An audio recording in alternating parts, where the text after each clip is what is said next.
को स्वच्छता में अव्वल बनाने टीकमगढ़ शहर को स्वच्छता में अव्वल बनाने के उद्देश्य से नगरपालिका द्वारा लगातार सफाई अभियान चलाया जा रहा है। स्वच्छता सर्वेक्षण 2025 को ध्यान में रखते हुए सुबह शाम सड़कों और नालियों की नियमित सफाई, डोर टू डोर कचरा कलेक्शन और दवा छिड़काव के जरिए शहर को साफ और रोगमुक्त रखने का प्रयास किया जा रहा है। देखिए ये रिपोर्ट। टीकमगढ़ नगर पालिका की ओर से शहर के सभी वार्डों में सुबह नालियों और सड़कों की नियमित सफाई की जा रही है। घरों और दुकानों से निकलने वाले गीले और सूखे कचरे को नगर पालिका की कचरा गाड़ियों के माध्यम से एकत्र कर कचरा डंप तक पहुंचाया जा रहा है। सफाई के साथ साथ नालियों की नियमित साफ सफाई और दवा छिड़काव से मच्छरों और बीमारियों पर नियंत्रण किया जा रहा है। नगर पालिका का उद्देश्य है कि शहर स्वच्छ, सुंदर और स्वास्थ्य की दृष्टि से सुरक्षित बना रहे।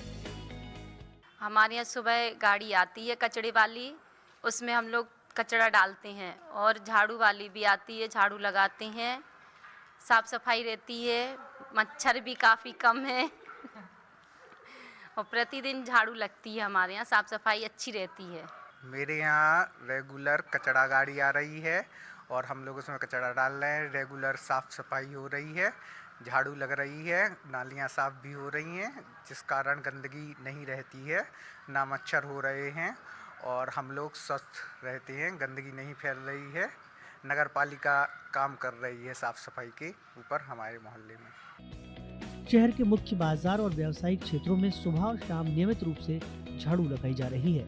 दुकानदार भी दुकानों से निकलने वाले कचरे को निर्धारित कचरा वाहनों में डालकर स्वच्छता अभियान में सहयोग कर रहे हैं।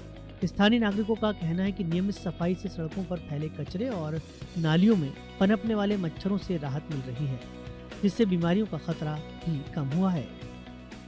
सुबह शाम दोनों टाइम सफाई होती, कचरा गाड़ी आती है यहाँ पे, सुबह भी आती, शाम को भी आती, सब दुकानदार उसी में कचरा डालते। नालियों की सफाई जी, नाली की सफाई होती यहाँ। सफाई से क्या फायदा है? साफ सफाई से मच्छर नहीं आते, किसी प्रकार के रोग वोग नहीं आते। जेठा चौराहे पे रहते हैं, हमारे यहाँ साफ सफाई अच्छी होती है, नाली वगैरह भी साफ होती है, मच्छरों की दवाई भी डलती है और मतलब हर चीज़ से हम लोग संतुष्ट हैं। और कचरा गाड़ी आती है, उसमें डस्टबिन में कचरा डालते हैं, गीले में गीला डालते हैं, सूखे में सूखा डालते हैं।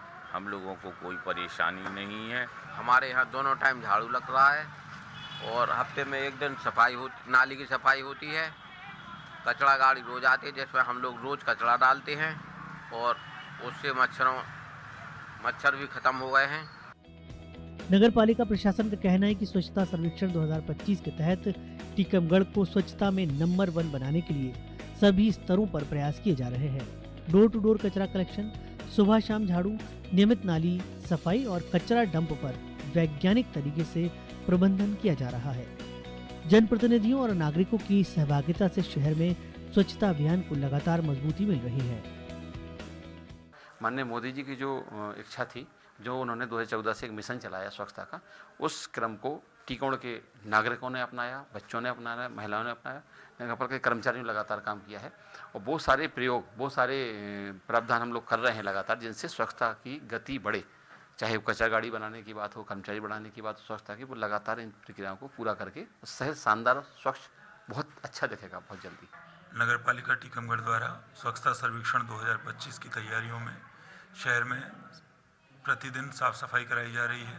प्रातःकालीन साफ सफाई के साथ साथ रात्रिकालीन साफ सफाई भी कराई जा रही है। मार्केट एरिया में कचरा गाड़ी रात्रिकालीन भ्रमण कर रही है। इसके साथ साथ जो हमारे जलाशय हैं वहाँ सफाई कराई जा रही है। नालियों की सफाई भी रूटीन में कराई जा रही है। साथ ही जो हमारे डोर टू डोर कलेक्शन है और प्रोसेसिंग यूनिट्स हैं, वहाँ पे भी रूटीन में साफ सफाई की व्यवस्था की जा रही है। लीगेसी वेस्ट को भी हम लोग प्रोसेस कर रहे हैं। जो हमारा डंप साइट है वहाँ पे MRF और जो कंपोस्टिंग यूनिट्स हैं वो भी प्रॉपर वर्किंग कर रहे हैं। टीकमगढ़ में चल रहा यह स्वच्छता अभियान न केवल शहर की साफ सफाई को बेहतर बना रहा है, बल्कि नागरिकों को स्वच्छता के प्रति जागरूक और जिम्मेदार भी बना रहा है। जन भागीदारी और सतत प्रयासों के साथ नगर पालिका स्वच्छ और स्वस्थ टीकमगढ़ की दिशा में लगातार आगे बढ़ रही है। टीकमगढ़ से सुधीर कुमार जैन के साथ bureau report, DD news, Bhopal.